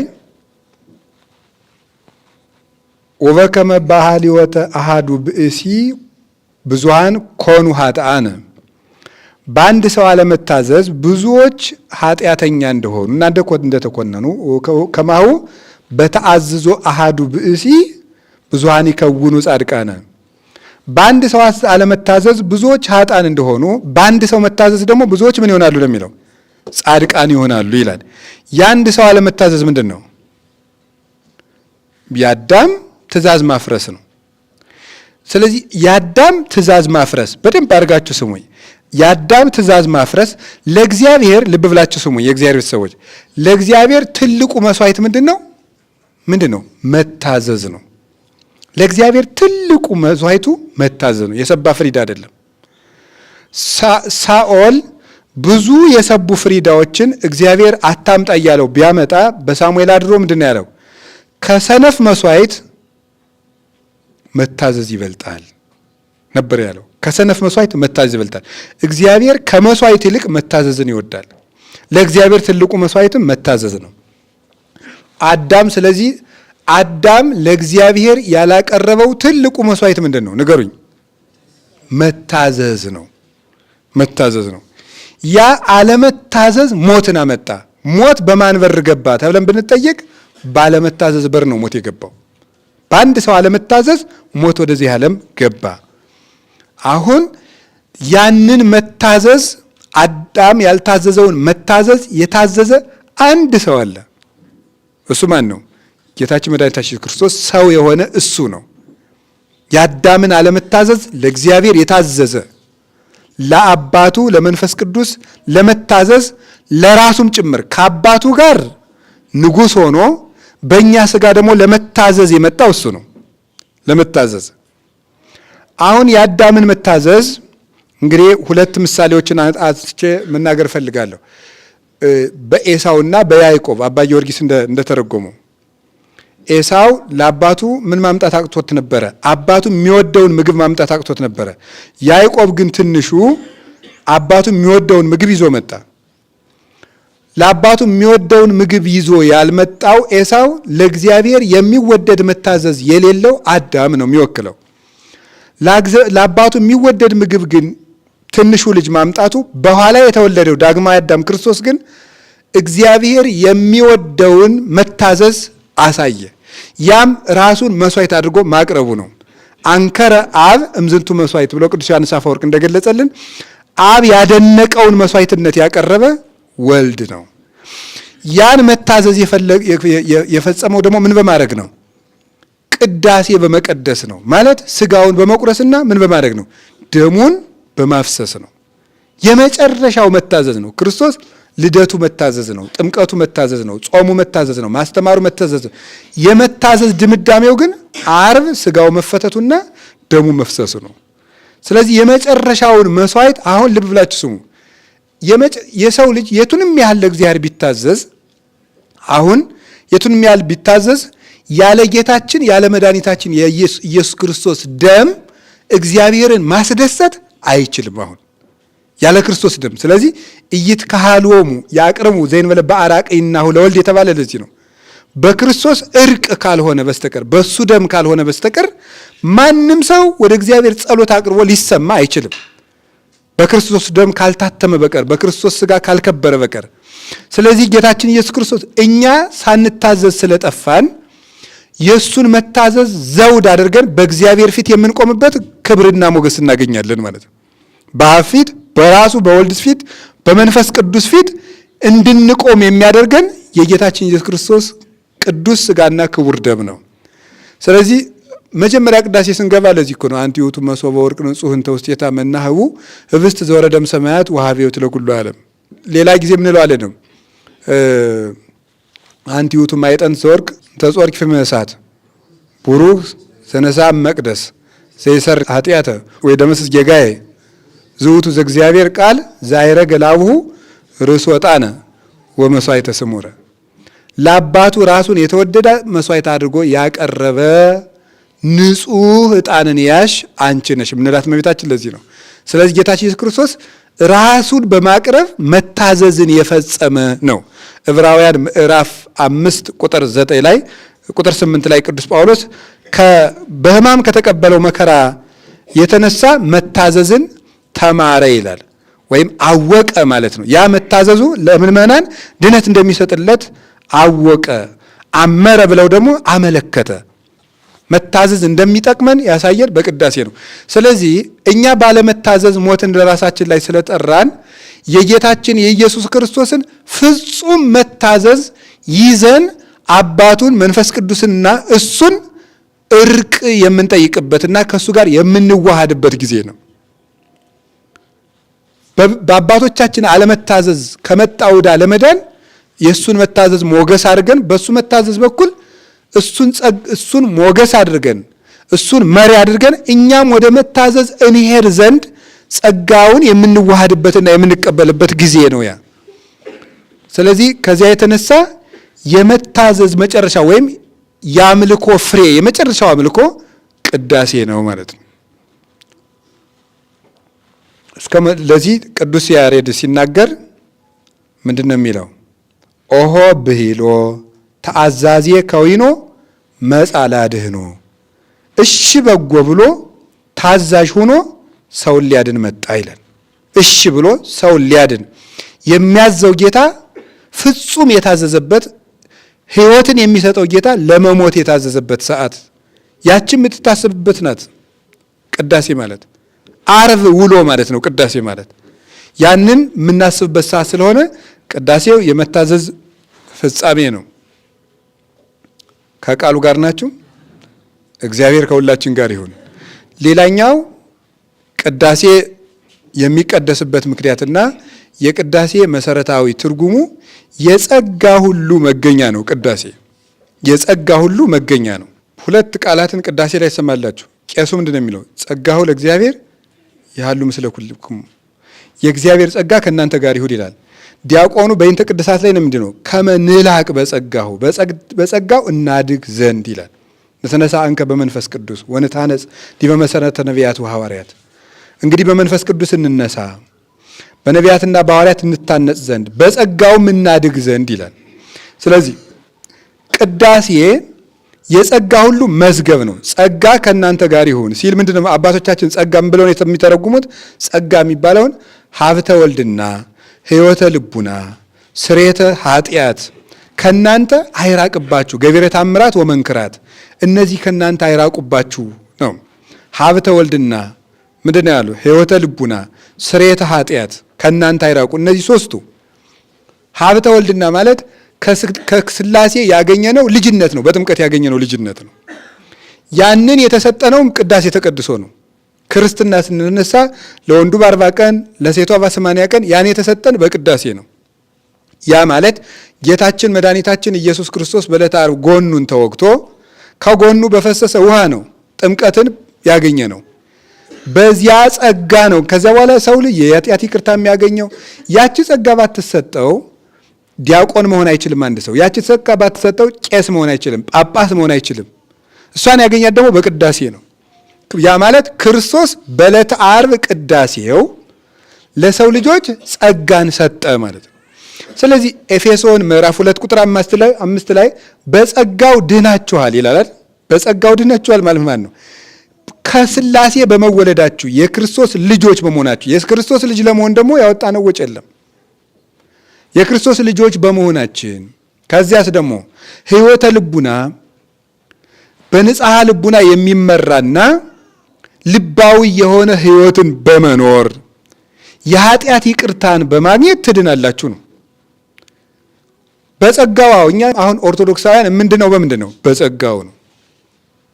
የምንድነው? በጸጋው ነው። በጸጋው መዳን ማለት ምን ማለት ነው? በሥላሴ ልጅነት መዳን፣ በቅዱስ ሥጋው በክቡር ደሙ መዳን፣ በንስሐ መዳን ማለት ነው። በንስሐ መዳን ነው። ጸጋሰ ስርየተ ኃጢአት ይእቲ። ጸጋ ምንድን ነው ትለኝ እንደሆነ ጸጋ ማለት የኃጢአት ይቅርታ ነው እንዳለ ሊቁ። የኃጢአት ይቅርታ ማግኘት ነው ጸጋ ማለት። ፍጹም ስጦታ ነው ጸጋ ማለት። ስለዚህ ፍጹም ስጦታው ነው ያዳንን፣ ራሱ የሰጠን ስጦታ። እኛ ንስሐ ብንገባ ይቅርታው እግዚአብሔር ነው። እኛ ተዘጋጅተን ብንቀርብ ንስሐ ገብተን የተዘጋጀንበት ክህነት የሱ ነው። ኃጢአታችን ይቅር የሚባልበትና የምንከብርበት ሥጋና ደም የሱ ነው። ሰው የፈለገ ንጹሕ ቢሆን የራሱ ሥጋ ሊያድነው አይችልም፣ የክርስቶስ ሥጋ እንጂ።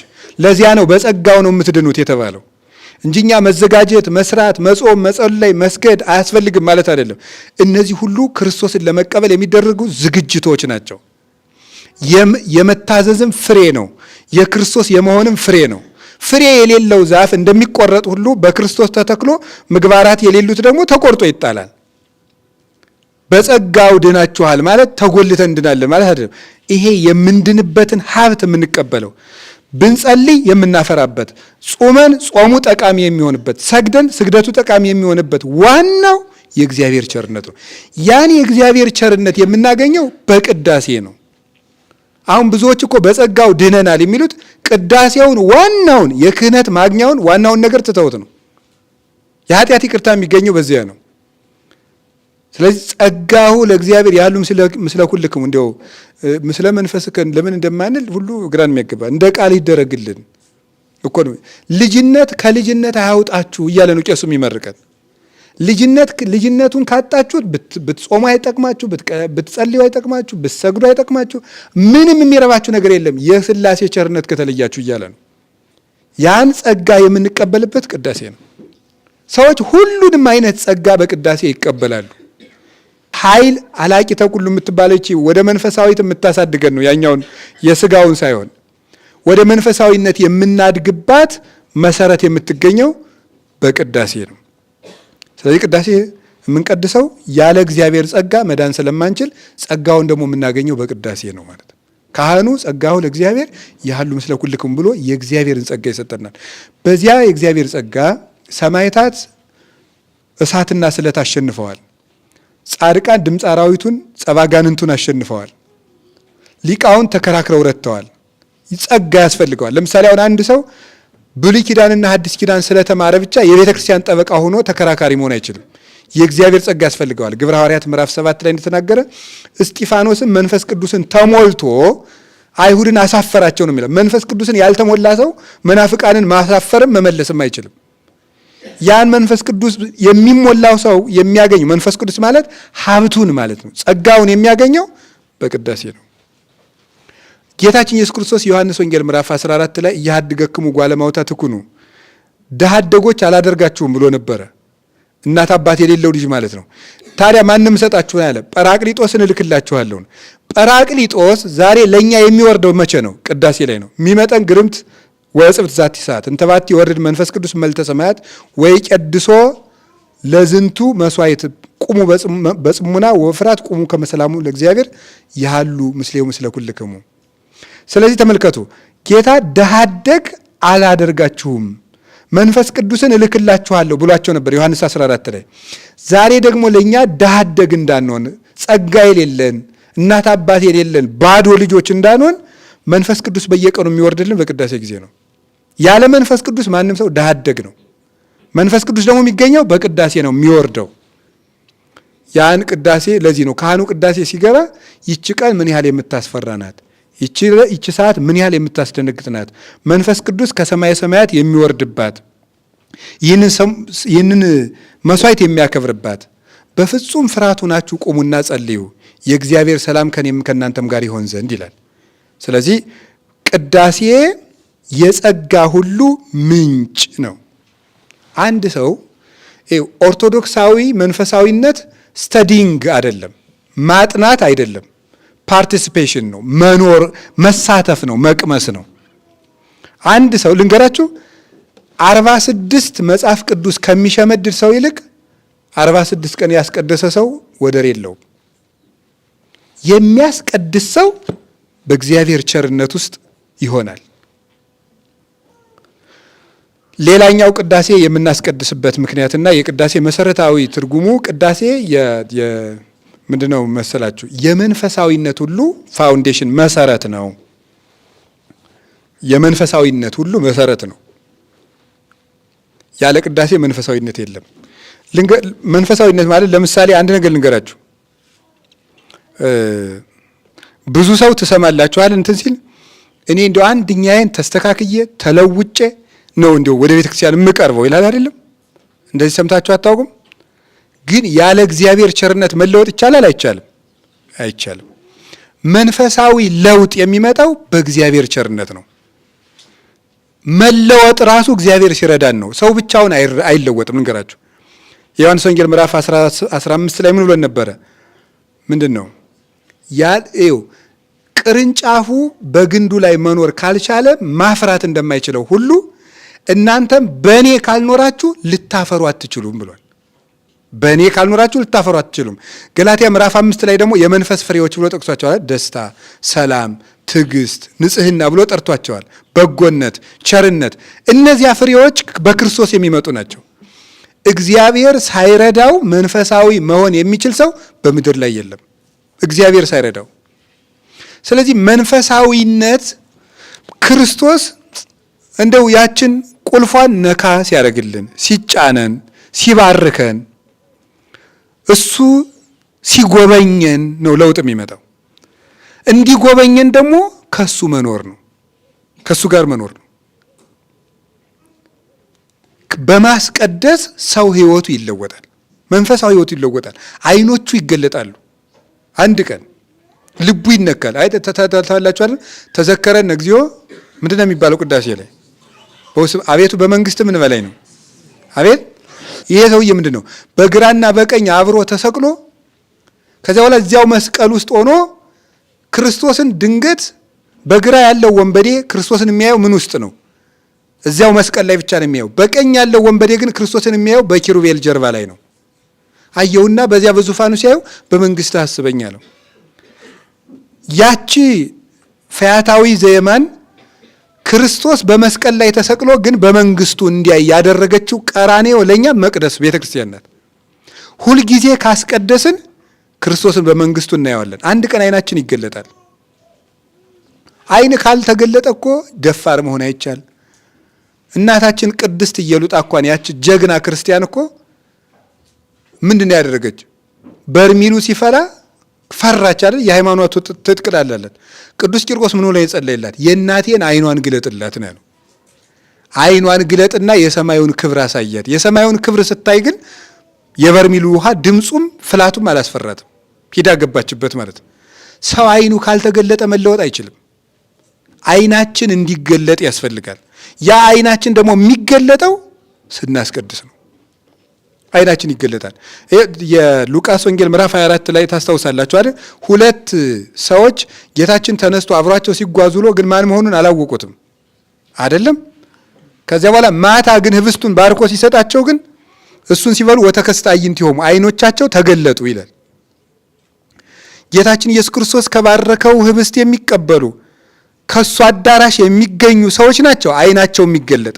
አይኑ የተገለጠለት ሰው ደግሞ ፈሪ አይሆንም ሁሉ ነገር። ስለዚህ የእግዚአብሔር ቤተሰቦች ቅዳሴ የለውጥ ምንጫችን ነው። አሁን ይሄ ድምፅ ለሚሰማችሁ ሁሉ በዚህ አብይ ጾም ቢያንስ በሳምንት አንድ ቀን እንድታስቀድሱና እግዚአብሔር አይናችን እንዲገልጥልን፣ ሰውነታችን እንዲጎበኘው፣ ነፍሳችንን እንዲያያት፣ በምሕረት አይኑ እንዲመለከታት፣ ለውጠኝ ጌታዬ፣ እኔ ብቻዬን መለወጥ አልሆነልኝም፣ አንተ ለውጠኝ፣ አንተ እርዳኝ፣ የምሕረት እጅህ ትንካኝ የምንልበት ሰዓት ነው። እግዚአብሔር በዚያ መልኩ ሲያዩ ሰው ይለወጣል። ለመለወጥም እሱ ያስፈልገናል። የምንለወጠው በቅዳሴ ነው። የመንፈሳዊ ሕይወት መሰረት ቅዳሴ ነው። እዚያ ላይ በጣም ብዙ ነዋ ያለው። ብዙ ቅዱሳን ነው ያሉት። ራሱ ክርስቶስ አለ። ልክ ቅድም እንደገርኳቸው አባ አንጦንስ የዚህ ሁሉ መነኩሴ አባት ማለት ነው። የግሪክ ፈላስፎችን በሙሉ በምግባሩ ስቦ ያመጣቸው፣ ነገስታቱን ከዙፋኑ እያወረደ ቅጠል እንዲበሉና በበረሃ እንዲንከራተቱ ያበቃቸው የመነኮሳት አባት ቅዱስ እንጦንስ ሕይወቱ የተመሰረተው ምን ላይ ነው? ቅዳሴ ላይ ነው የተመሰረተው። ቅዳሴ ላይ ነው። ማስቀደስ ይወድ ነበረ። ከእናት አባቱ ጋር ቤተ ክርስቲያን ሲሄድ ቶሎ እየሮጠ ሄዶ ቤተ ክርስቲያን የሚገባ ቅዱስ እንጦንስ ነበር። ቶሎ ይገባ ነበር። ለመድረስ ይቸኩላል። ገብቶም እንደ ልጆች አይረብሽም፣ ዝም ነበር የሚል ሲያስቀድስ። ቅዳሴ ላይ ነው ሕይወቱ የተስተካከለል። ሲያስቀድስ ብዙ እንኳን የተማረ እኮ አይደለም። ከዚያ በኋላ የኔ ልትሆን ከፈለክ ያለህን ሁሉ ሽጠህ ለድሆች መጽውተህ ተከተለኝ የሚል ቅዳሴ ላይ ሲነበብ ሰማ። ያቺ የልቡን ቁልፍ ነካችለት። ያቺ ቃል በአንድምታ እኮ አልተማረም። ትምህርት ቤት እኮ አልገባም። ያን ያህል ምስጢር ያጠናቀቀ ሊቅ እኮ አይደለም። አንድ ተራ ምዕመን ነበር ቅዱስ እንጦንስ። ሲያስቀድስ አንድ ቀን ያስቀደሰው ቃሉ ብዙ ቀን አስቀድሷል። ግን አንድ ቀን ሲያስቀድስ የሰማት ወንጌል ግን የኔ ልትሆን የምትወድ ከሆነ ፍጹም ልትሆን ከፈለክ ያለህን ሽጠህ ለድሆች መጽውተህ ተከተለኝ የሚለውን ሰማ። ገንዘቡን በሙሉ ለድሃ ሰጥቶ እህቱን ወስዶ ከሴቶች ገዳም አስገብቶ እሱም ሄዶ ከመቃብር ቤት ዘጋ። የነዚህ የእነ አቡነ ተክለ ሃይማኖት የእነ አቡነ አረጋዊ የከዋክብቱ አባት ቅዱስ እንጦንስ ሕይወቱ የተጀመረ ቅዳሴ ላይ። የእነ አቡነ አረጋዊ ሕይወት አቡነ አረጋዊ የመነኑ ቅዳሴ ላይ ሰው ዓለሙን ቢነዳ ቢገዛ ቢያተርፍ ነፍሱን ካጣ ምን ይጠቅማታል የሚለው ወንጌል ቅዳሴ ላይ ሲነበብ ሰምተው ነው። ቅዳሴ የመንፈሳዊ ሕይወት ሁሉ መሰረት ነው። መንፈሳዊ ሕይወታችንን መለወጥ ከፈለግን እንደምንም እያልን እናስቀድስ። እግዚአብሔር ሕይወታችንን በቅዳሴ ይለውጥልን። ሕይወታችንን ይለውጥልን። ሌላኛው ቅዳሴ የምናስቀድስበት ምክንያት የኃጢአት ይቅርታ የሚገኘው ቅዳሴ ላይ ነው። የኃጢአት ይቅርታ የሚገኘው ቅዳሴ ላይ ነው።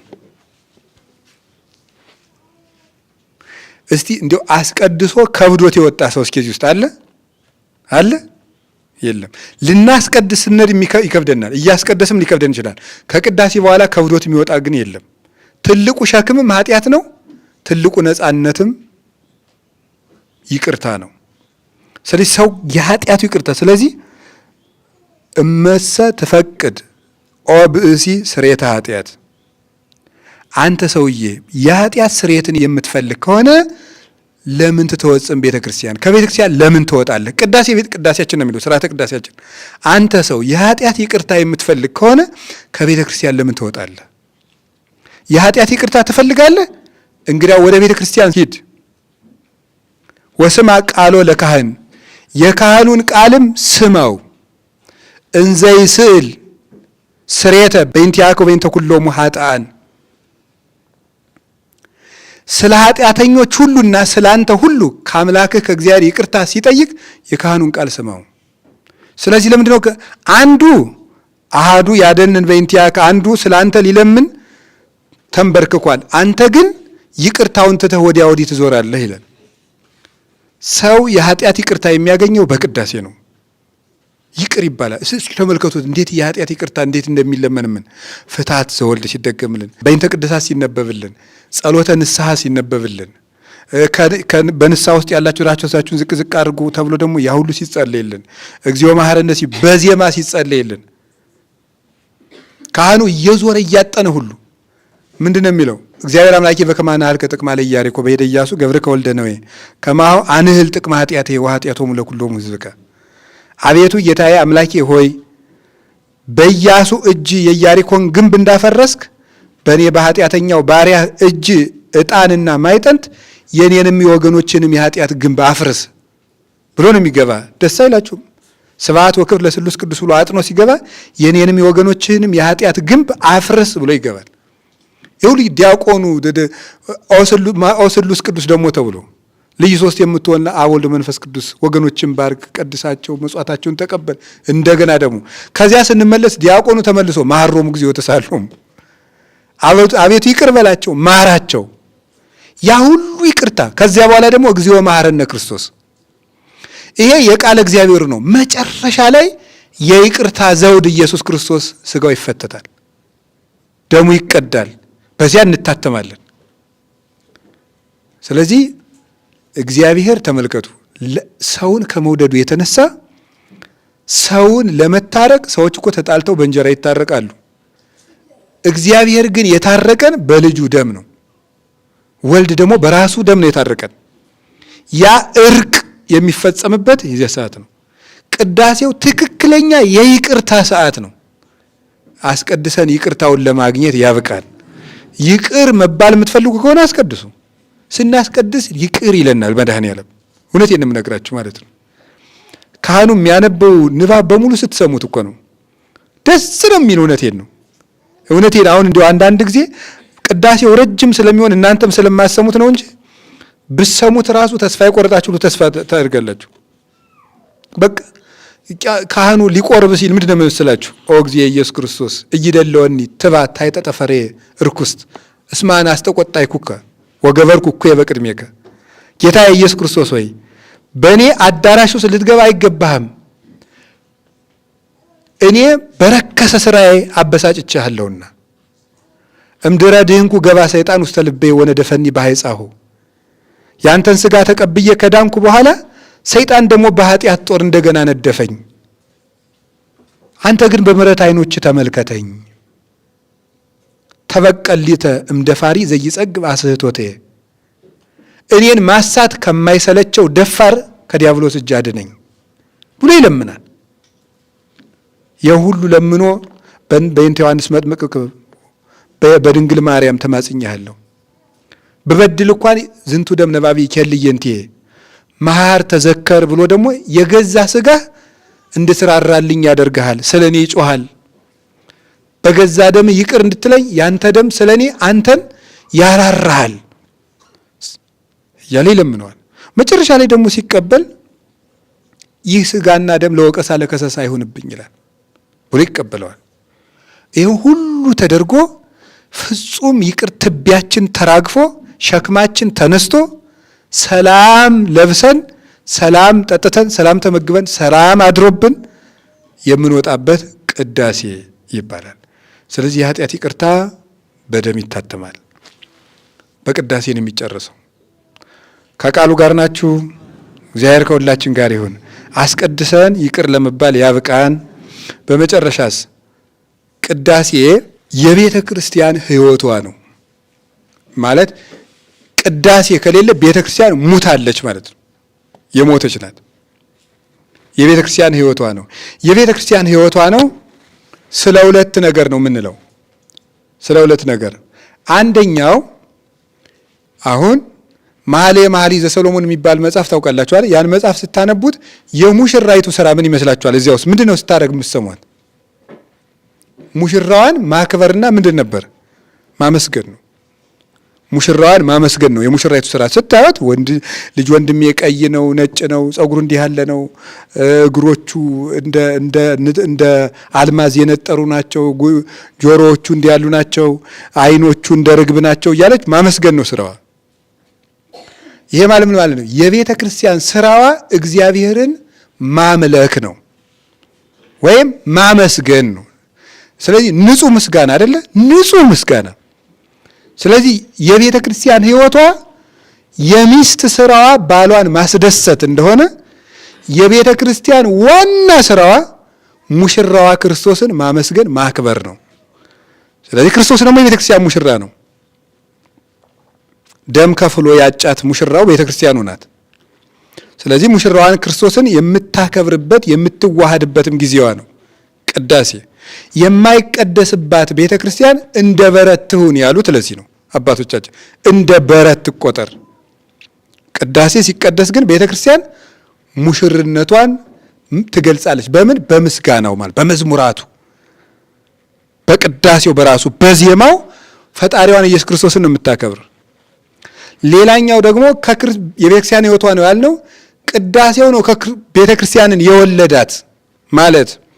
በዕለተ ዓርብ ዮሐንስ ወንጌል ምዕራፍ 19 ላይ ከጎኑ በፈሰሰው ደም ነው ቤተ ክርስቲያን ይመሰረታል። ያ ደም ሲቋረጥ ምን ይሆናል? ቤተ ክርስቲያን ከክርስቶስ ትለያለች ማለት ነው። ስለዚህ ቤተ ክርስቲያን በሁለት ምክንያት ነው ያለው። አንደኛው በምስጋና በማምለክ፣ ሁለተኛ የክርስቶስ ደም አዋህዷት ስለሚኖር ማለት ነው። ተዋህዳ የምትኖር በዚያ ነው። የቤተ ክርስቲያን ሕይወቷ ቅዳሴ ነው።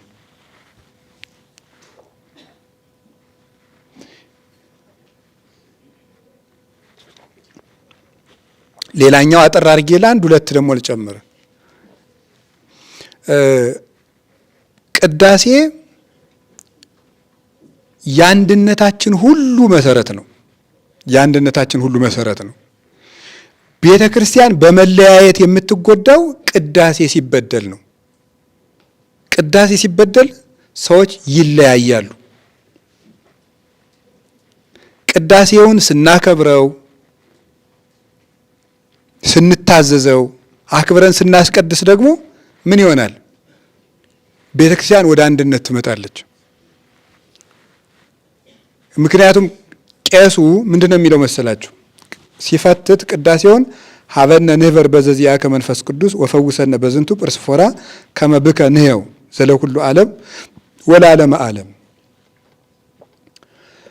በመንፈስ ቅዱስ አዋሃጅነት አብና ወልድ አንድ ሆናችሁ እንደምትኖሩ በአንተ ህልው ባለ በሆነ በመንፈስ ቅዱስ አንድ ሆናችሁ እንድትኖሩ እኛንም በዚህ ስጋና ደም ፈውሰን አንድ አድርገን ይላል። ይህ ቅዱስ ስጋና ይህ ክቡር ደም ነው የቤተ ክርስቲያን አንድነቷ፣ ቅዳሴው ነው።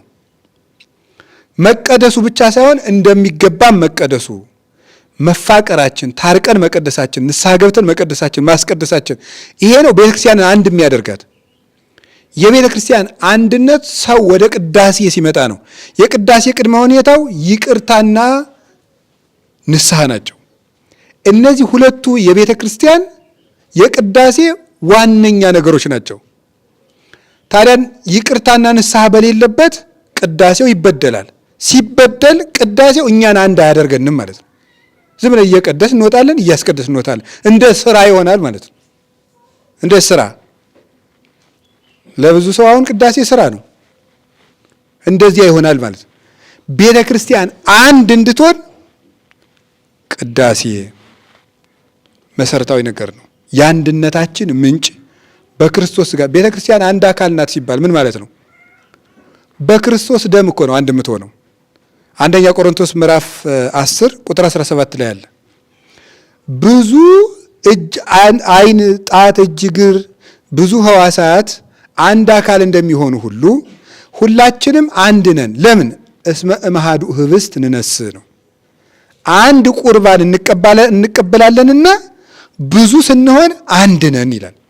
አንድነት በቅዳሴ ነው የሚመጣው። አንድነት የክርስቶስ ደም ብቻ ነው አንድ የሚያደርገን የሚችል። ሰው ግን ከቅዳሴ መስፈርትና ከቅዳሴ ሕይወት መጉደል ሲጀምር በክርስቶስ ደም አንድ መሆኑን ትቶ በራሱ ደም አንድ መሆን ይጀምራል። በራስ ደም አንድ መሆን ማለት ምን ማለት ነው? በጎጥ ማለት ነው። የሰው ደም ደግሞ ያለያያል እንጂ አንድ አያደርግም። የአምላክ ደም ብቻ ነው አንድ የሚያደርግ። ወደ ክርስቶስ ደም ከተመለከትን አንድነት ይመጣል። ወደ ራሳችን ደም ከተመለከትን ተበላልተን እንጠፋለን። ታልቆ ተርፈክሙ እንዳለ ቅዱስ ጳውሎስ የቀራችሁ መበላላት ብቻ ነው አለ። እንደ ውሻ አሁን እያለ መናከስ ብቻ ነው የቀረው። ሌላው ሁሉ አድርገነዋል። መበላላት ብቻ ነው የቀራችሁ ብሏል።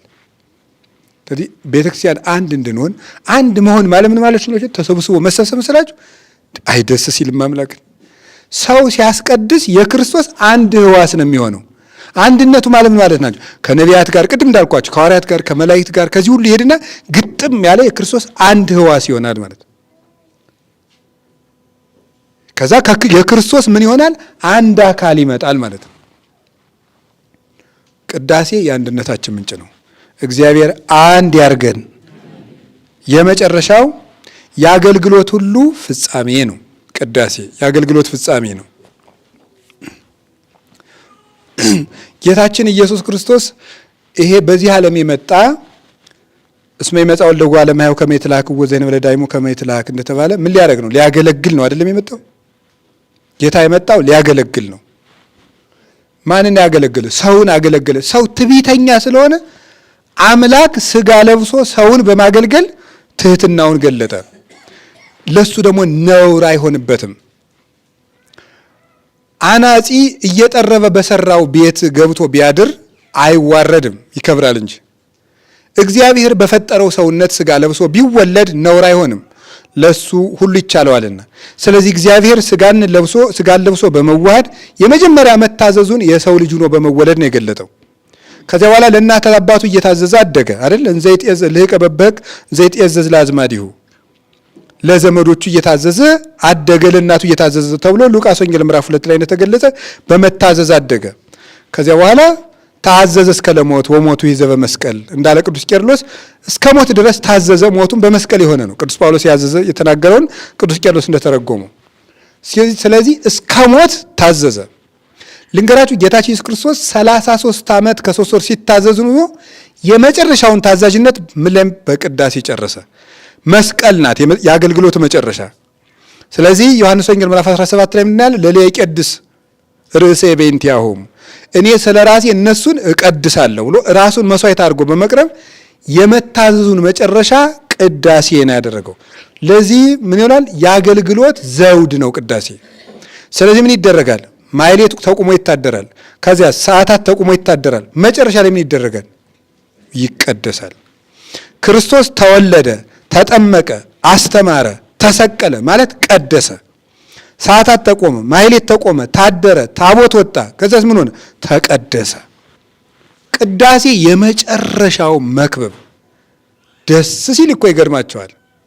ጌታችን ኢየሱስ ክርስቶስ በሶስት ግብራት የሚገለጥበት፣ መስዋዕት ሆኖ የሚሰዋበት፣ ሊቀ ካህናት ሆኖ ደግሞ በካህኑ እጅ የሚያከብርበት፣ ንጉሥ ሆኖ የሚመለክበት ሰዓት ቅዳሴው ነው።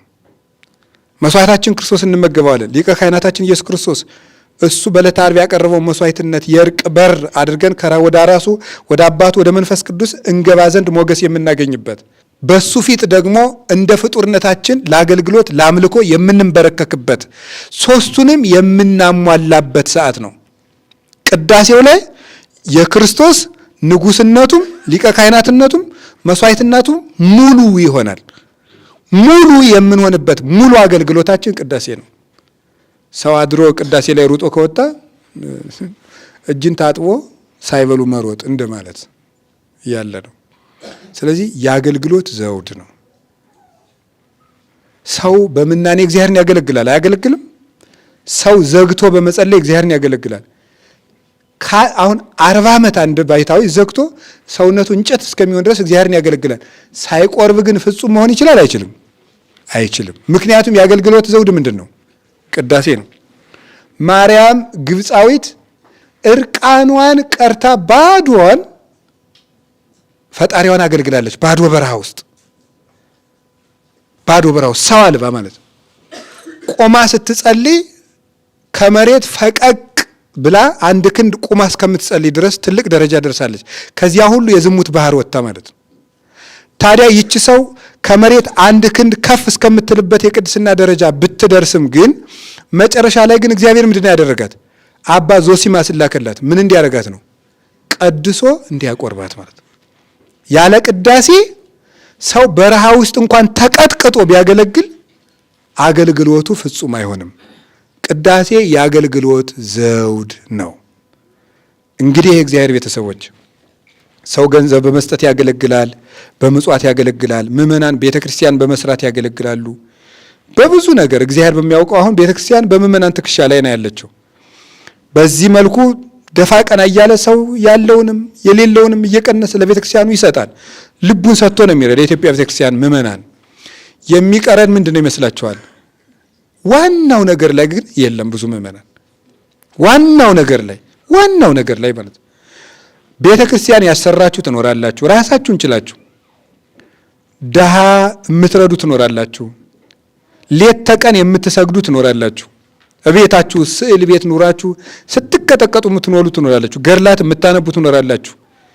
አገልግሎታችሁ ሙሉ የሚሆነው ግን ስታስቀድሱ፣ ስጋው ደግሞ ስትቀበሉ ነው። ያለ ቤተ ክርስቲያን አገልግሎት ፍጹም አይሆንም። ሰው ካላስቀደሰ ሰው አይደለም። ልንገራችሁ 100 ዓመት እንደ አንድ ሰው 100 ዓመት ከፈለገ ጣና ባህር ውስጥ 100 ዓመት እንደ ክርስቶስ ሰምራ አጥንቱ እስከሚቆጠር ድረስ መመነን ይችላል። ካላስቀደሰ ክብር የለው። የሰው ክብሩ ቅዳሴ ነው። ሰው ሙሉ የሚሆነው በቅዳሴ ነው።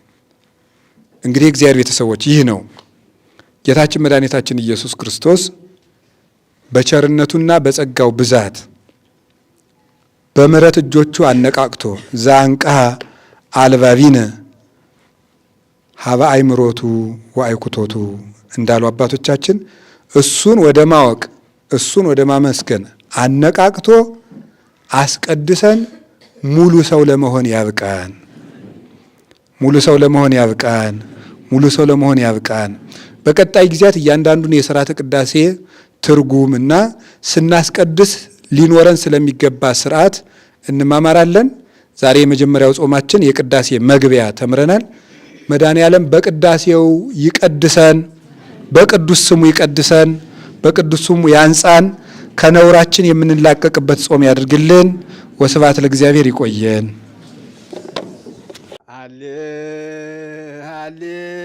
ሃሌሉያ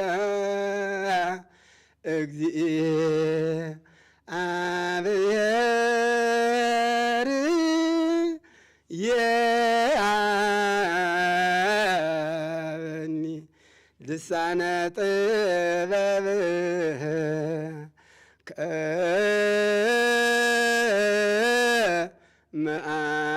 መአይምህር